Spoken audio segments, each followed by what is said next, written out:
And we are now live. Kayla, thank you for joining me. How are you? I'm doing great. Thanks for having me. I'm happy to see you chilling in the car. Obviously, are you planning on driving straight to training after, or what's the plan? It's always something, right? I feel like I live in this car. I had some training this morning, quickly showered, and gonna do this interview, and then head to the grocery store before my next session. How many times a day are you training? It's usually two, sometimes three. Yeah, it just kind of depends on what's on my schedule and what I've got coming up, what I need to work on. But yeah, I'd say usually two times a day. How are you? How the hell are you fueling your body for that? Because obviously, I can imagine it's quite intense. It's definitely intense. I feel like it helps to take one session at a time. You know, when it's the beginning of the week, I'm not thinking about what I have to do at the end of the week. I'm taking one session at a time. Obviously, working with guys like Phil Daru gets me prepared to, be strong for any training session. I have a really good nutritionist as well that's keeping me fueled. So yeah, man, just one session, one day at a time. That's it. Brilliant. And just for those that obviously don't might necessarily not have heard of you over in England and so forth, or people that are listening to the podcast, obviously just tell them about your background and kind of how you started this journey. So everything, not everything, because obviously we might be here for a very long time, but the big points that led us up to kind of where you are now. For sure. So I was born and raised in Reading, Pennsylvania, which is about an hour outside of Philadelphia. I always grew up an athlete. I was kind of a tomboy, always playing basketball with the boys. I played softball and field hockey. I actually played a little bit of rugby in college. I graduated college with a degree in psychology, and my goal was actually to become a psychologist one day. That's what I really wanted to do. It was a dream of mine. After college, I moved out to New Hampshire by myself to accept my first big girl job. I actually ended up getting fired 2 months later for smoking marijuana. Oh, So, when that happened, I kind of felt like my life was over. I had to move back in with mom and dad. I had to make that 8 hour trip home to move back in and kind of start over. I had no money. I really didn't know what direction to go in. But luckily, life works in mysterious ways, and that's kind of when I found martial arts. I remember my first week back home, I went to like 5 different gyms in 1 week, just taking advantage of free day passes.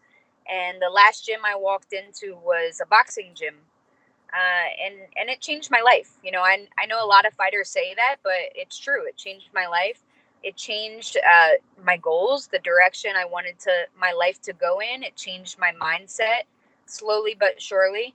And after a few years, I think it was 2 years of competing in amateur boxing, I actually got an opportunity to come visit American Top Team.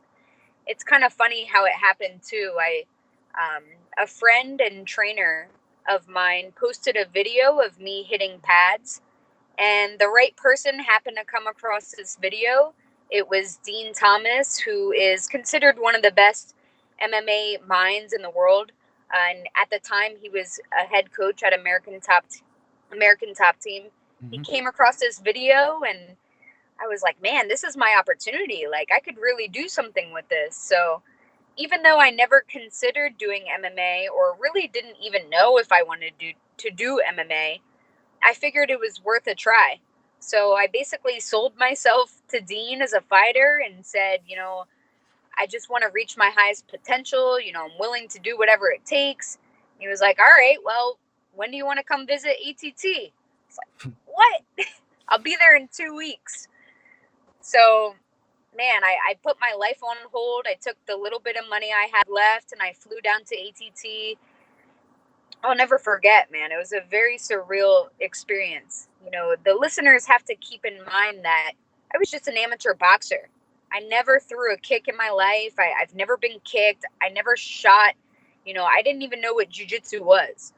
So here I am, just an amateur boxer, and I was thrown into the fire at ATT. Hmm. I think my first day was like Steve Mako's pro wrestling class. So even just the warm-ups, I'm like trying to figure out how to sprawl, trying to figure out how to shoot. So, it was an incredible experience. But here I am about 3.5 years later, and I'm still going strong. It's mad as well. Like obviously getting thrown into those classes, and it's kind of Yeah. like, You what sink or the hell am swim. I doing? Yeah, Yeah, that's I it. had no idea. I think in probably my first month, I actually helped Joanna out for her camp against Jessica Andrade. I was just doing like a lot of boxing sparring with her, and they just put some big gloves on me and said, just come forward and throw like kind of wild hooks and just keep the pressure on her. And that's what I did. I just remember looking across the cage at Joanna like, man, just a few weeks ago, like I admired this girl more than anything. She was my favorite fighter in the world. And then I was standing across from her about to spar her thinking, I can't tell if this is my biggest dream or my biggest nightmare. So You're looking across and you're like, how the fuck did this happen? Like seriously, like how the what hell is did I going get on? here? Yeah, And then but here I am. and also you, well, in my opinion, if it was me, I'd be looking and going, please don't hurt me too much. Please don't take me Yeah, down on the ground. pretty much. Pretty much. So kind of why did you start fighting? Like what was your mindset behind it? Did you have like some aggression? Did you just think I want to give this a go? Like, or was it, you thought I've got a little bit of an eye for this and I want to see if I've got the talent to kind of go in there? It's kind of a hard question to answer. It's crazy because what makes me different is I started boxing at, I think I was almost 23 years old. So I was already an adult. I was already an adult kind of living in a normal adult life. I never had any experience with martial arts. So it was all very, very new to me. And I think the reason I stuck with it is because it, it was so challenging. And I was addicted to kind of conquering that challenge. Like I always thought I was tough until I stepped in a boxing ring for the first time and sparred Hmm. someone who was trying to take my head off, a mean girl who like really wanted to beat me up. It was that moment that I realized I wasn't as tough as I thought. And, I just really wanted to conquer that fear. And so I just kept showing up every day, taking one day at a time. And little by little, I started to kind of realize like, man, if I just show up every day and work hard, like I could actually be good at this. And I remember thinking, if I can make a career out of this, that's like a dream. Yeah. Like I want to get paid to play in the gym and to learn how to fight. Like to me, I didn't realize it, but it became my new dream job. And again, here I am. Living the dream almost, yeah. Yeah, yeah, It's for sure. it's funny because I went to like I can watch boxing, for example, and I could probably coach it, like not very well, like not great level, but I could coach, and be like, yeah, this is what you need to do, pivot, move, blah blah blah. And I thought, well, if I can coach it, then I can probably try it and be good at it. So I get in, I go to this club, I get in with this guy, and they put me with the worst guy there because I was new. So and he was this big, no offense to him, but he was really out of shape. And obviously, I was like in fairly good shape at the time. And I was like, I'm gonna beat you up, mate. I thought I'm gonna get it. So head guarding on, put the mouth guard in, and honestly, it was the worst 3 minutes of my life. Yeah, I got beaten up. I couldn't breathe. I was struggling to breathe. I was like, man, this yeah, is this is tough. And I'm looking over, and the guy's out of shape, and he's not even breaking a sweat. And I was like thinking, how the hell? I train all the time, but it's just a different level of fitness. And I was just thinking, never judge right. anyone when you go into those situations because Absolutely. he was probably the worst in the club, and he beat me up. Hmm. So I always find that pretty fascinating. Like, especially, I love seeing fighters who are like, they don't look like they have an athletic bone in their body, but then you see them, grapple, or you see them throw these head kicks, and it's like, wow, this is amazing to me. Like, you can't judge anyone. mm, Great fighters come in all different shapes, sizes, colors. male, female, it doesn't matter. There's girls that are 105 pounds that can crack and can truly beat up a male. Yeah. You can't judge these fighters. It's incredible to me. I I love it. mean, DC's like one, isn't he? Like you look at him and you're like, yeah, and he done that like little song where he's all about like the chicken wings and stuff like that. And you look at him and you're like, yeah, it, you're just a big guy. And then you see him in Yep. the octagon and you're like, the man's got endurance, great wrestler, can throw Yeah. kicks, can throw punches, and you're like, most people would look at him and probably underestimate his Of course. ability, and his fitness levels to an extent, and he'd be able to maul people and mash them up. Hmm. But yeah, I mean, I went to jiu-jitsu. I rolled around with some of the girls there who were blue belts. I was a white belt, and I got absolutely tapped about 15 times. And I was like, there you go, size doesn't matter. I'm getting rear naked choked. It was horrible. I've still gone every time, but it was horrible that first session.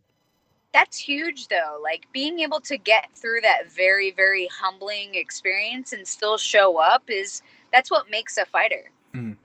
So every single fighter goes through hard times. Every single fighter goes through, sparring days where they get beat up against someone that they shouldn't have.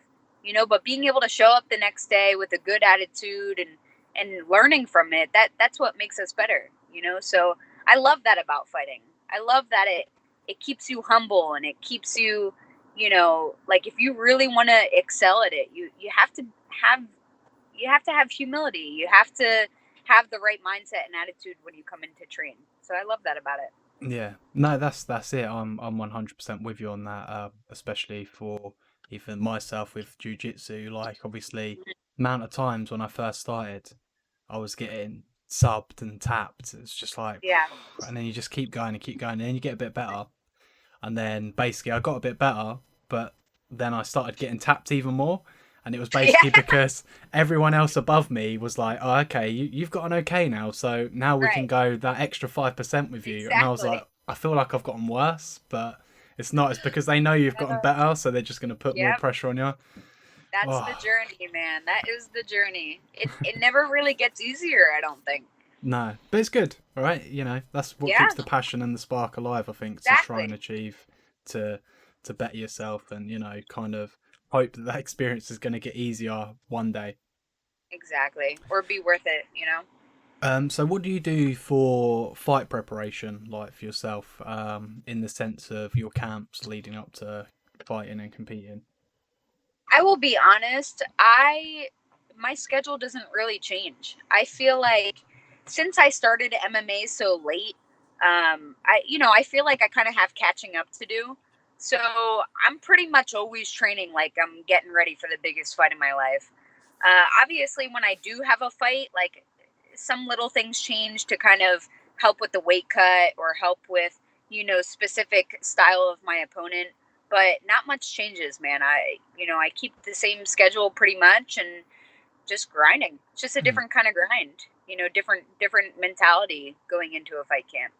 Yeah, for sure, because obviously there's that high level competition at the end of it, whereas obviously when you're kind of off of camp time, that there's Right. not necessarily that maybe 5% you can kind of take off, because obviously you're Yeah. not going to be stepping in to have to fucking roll around with some other animal that's might take your head off at some point. And I just always want to be ready. I'm pretty like certain that a lot of opportunities kind of come last minute. So, I just want to be ready for anything at any time. If I get a call to fight in 2 weeks, I want to be prepared to take it. Mm. So that's kind of where I'm at right now. A lot of things happened in 2020 that we couldn't control, and I wanted to have a really busy year, and it kind of got off to a rough start for me. So I'm still looking to keep that same energy into the end of the year and finish off strong. Yeah. So what are your sort of future plans and goals, and how are you looking to achieve them? I know obviously you've got COVID-19 stuff going on, but how are you Mm-hmm. looking to kind of work around that, fight on somewhere or whatever? So I actually do have a fight scheduled. It's in about 3 weeks in Miami. Mm.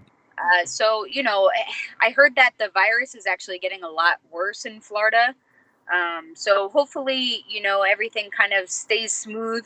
I'm hoping for safety, some blessings for Florida, but I do have a fight in 3 weeks. I'm very excited for that, but everything's the same, man. I just want to fight as much as possible. I'd like to fight in 3 weeks and then fight again in August, and as much as I can this year. I am 1-1 right now, so the goal is to get to the UFC. Mm. However, I have to get there. That's what I'm gonna do. Whether I plan to go through Invicta or LFA, or it doesn't matter. I'll take a fight anywhere. But the goal is UFC, so I think that I'll see myself there next year. That'd be cool. Fingers crossed. Yes, absolutely. So who would you say that you've sparred with that you've kind of taken the most from in the sense of learning wise, It's like been quite competitive and you've been like, oh yeah, I could take a few points from this person. Pretty much everyone that I work with. I'm blessed to be able to say that, but I have so many good partners at American Top Team, very high level. Some of the girls, for example, is Joanna. I've been doing a lot of grappling with her for her camps when she comes to ATT. I would say Jillian Robertson, who actually recently left ATT, but she was my main partner for like my first 3 years. Grappling with her is a whole different world. A lot of people. I've been working a lot with Janesa, who's an Invicta fighter, very experienced Invicta fighter. She's a great look for me. Just anyone. Nina Ansaroff, who's actually pregnant right now, but I've gotten a lot of rounds with her. Every single girl on the mats at ATT, even guys, have been, a huge part in helping me prepare and just helping me progress, kind of at a faster rate than I could anywhere else. Mm. So I'm grateful for that. Yeah, I mean that's I think a cool like because of where you are with American Top Team, you do get a little bits from everyone, and you Yeah, have got the quality there to kind of be able to pick up a lot of stuff. Whereas I know some athletes, they're at maybe a gym where they've got one or two superstars, and it's right. kind of like everyone else is maybe not necessarily of the quality. Yeah, So I'm not to say that you can't pick up stuff and learn still, but there is that difference between kind of UFC world level and mhm. you know other sort of amateurs and stuff like that are still trying to build or whatever. If you're going to roll with Yeah, like for sure. Joanna, you're going to learn a lot more from her because she's been in there and fought some of the world's best. Right. I will say, like, for my first 2 years at American Top Team, I think it was a challenge more than anything because I was kind of just trying to survive. Like, I was literally just trying to get through the session and survive. I mean, like, some of my first times rolling was with like Amanda Rebus, who is a top fighter in the UFC, black belt. Like she probably armbarred me 20 times in a row. I didn't even know what an armbar was. Mm. So man, my first 2 years it was all about surviving, just surviving. But little by little, I started to progress and really see myself be able to become more offensive with these girls. So I really feel like I kind of flipped a page. And now I'm able to like now I really feel like I belong on the mats and I can work with anybody. And I might not win the rounds, but I can give them trouble. So I really feel a difference coming into my third year at ATT. But man, it was a struggle. Yeah. I'm happy to still be here and be strong and positive and looking forward to the future. I think that's a good thing for you to notice as well. That even though, like you said, you may not be beating them, you're still giving these people Yeah, that have got quite a lot of experience a hard time. yeah, Because, like anything, in any sport, there's always people that know, little sneaky tricks and stuff like that. right. And Hmm. you're kind of being more aware of it, and then kind of going, no, you're not getting me with that today because Right. I've learned, and then it's becoming more difficult for them. So I think that's kind of good for kind of a bit of self appreciation and Yeah. growth in yourself to be like, yeah, man, now I'm fucking making it difficult for these girls or Right. guys, Right. as well. And it gives me a lot of confidence going into fights, especially because, I mean, I know a lot of people say this, but my biggest wars are definitely in the gym. I mean, every day, Monday through Saturday, it's a war. So when I go into a fight with a girl, with a similar experience level than me, or someone who's just kind of starting out as a pro, I go in confident, knowing that there's no way this girl has anything that I haven't seen before. Mm. So definitely brings me a different level of confidence being able to train with such high level athletes every day. It would be like you have to be the biggest freak of nature to come in and beat me because I am going to war with these girls all the Yeah. time, and for you to just come in and steamroll me, it's not going to happen unless Yep. something's off, you know. Exactly. So what do you do to cope with your sort of pre-fight nerves? Like even in your sort of amateur days, how do you? Because I know nerves are good, like they're going to help you perform, but they can become quite crippling, you know, like that anxiety side of things and that where you're like, shit, I don't want to do this. Would you say like fight day or fight week or like all of camp? I mean, I tell you what, we'll go with fight day because I assume Okay. that as it's going through camp, it's like it's on your mind, and then as it's getting closer and closer, you're getting a bit more like nervous. Yeah, I will say like leading up to the fight, I'm not really one of those people that's like, oh, 21 days, oh, 20 days, oh, 19 days. Like, I'm not really one to count down. I obviously know like about how long the fight is so I can track my weight and progress and stuff like that. But I stay pretty calm in camp. Like, my training is pretty normal, so I'm used to it. But on fight day, I would say just breathing and meditating. Sometimes I write. I just try to force myself to relax, and it helps to kind of use those same concepts during camp. So my mind, my body is used to it. If I'm meditating and focusing on relaxing and breathing during camp, it's a lot easier to do that on fight day and have good results. So I would definitely say that. I'm definitely a relaxer on fight day. I like to sleep, lay in bed, relax, watch a movie, meditate, read. Pretty simple. So, do you practice meditation regularly, or is that just in sort of fight camp week? It's something that I wish I practiced regularly. Definitely in fight camp, but every time I get out of a fight, or every time I'm about to get into a fight camp, I always say, "Man, I wish this was something that I made a habit every single day." I really love meditation. I really live by it. Like, I feel great when I do it, and Hmm. so it's something that I do definitely want to make a habit for my everyday life. But you know, I'm not perfect. No. And so I would say in fight camp, it's definitely something that I use a lot more. We all get caught in the hustle and bustle of life, right? You know, Yes, everyone unfortunately. does, right? Yeah. So who? I mean, I think you touched on it slightly at the beginning with Joanna, but fundamentally, who inspired you to start competing? Who was like the idol there? Did you look at and go, do you know what? Like, I want to achieve that sort of status and level and that sort of respect. Do you mean before I started MMA or like now? Let's go with before, and then let's go with Before now. I started, I guess when I was just a boxer, I would watch a little bit of MMA, but I mostly watched the girls. And I was really interested in the strawweight division. The girls were like my size, and I thought they were so badass. I watched a lot of Joanna and like Valerie Laterno and Tisha Torres. I remember those being some of my favorites. And it's funny because when I came to ATT, I actually had the opportunity to train with all three of them. I still pinch myself to this day, like thinking about that.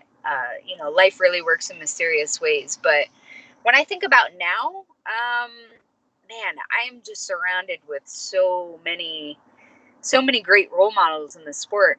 I would say Amanda Nunes for sure. She's a very good friend of mine.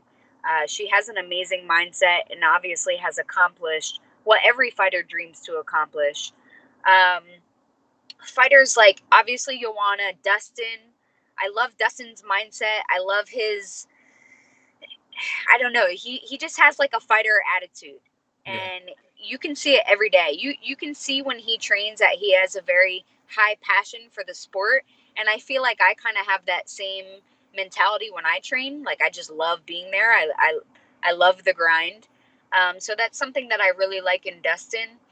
And someone else that comes to mind is actually Junior Dos Santos, because that guy is always smiling. Yeah. He's always happy. He's always having a good time.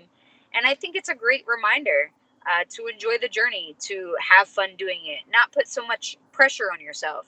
You know, he could be a week away from a fight and he's still enjoying himself, and I like that. And I think it's a great reminder to have fun, to not take it so seriously.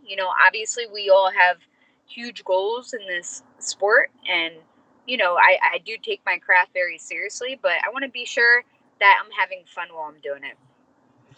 So if you didn't do UFC, like the MMA, and you didn't have the UFC goal in mind, what do you think your goal would be, and what do you think you'd be doing instead? I think currently I would probably be going for my PhD. Like I said, I wanted to be a psychologist, specifically for children, so I hope that's what I would be doing. Yeah.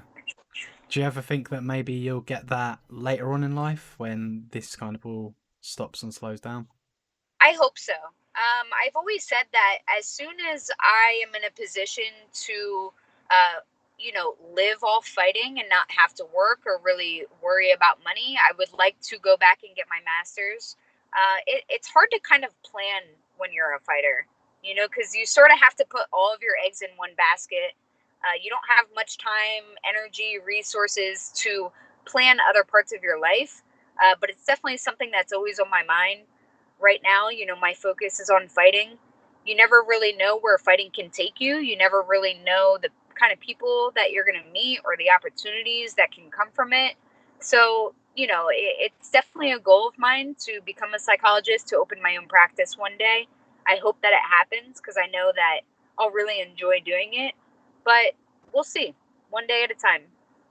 What's your prediction for Dustin and is it Dan Hooker? Hooker. That's it. I think I think Dustin will win by TKO. I think it'll be a good fight, but I think that I just think Dustin's experience will take over, maybe in the later rounds. Dustin's very good at finishing people. He's very good at putting people away. He's very good at digging to that body and slowly hurting people. So I do think that he'll win in the later rounds by TKO. I mean, I'm a big fanboy of Dustin. I said to Phil once, I said he's like the Channing Tatum of the UFC. Yeah, I see that. But yeah, I mean, fingers crossed he wins. I think he'll get the win as well. And I think he's a great boxer as well. Yeah, His punching and striking is so good. yeah, I've actually watched quite a bit of his sparring this camp, and he looked great.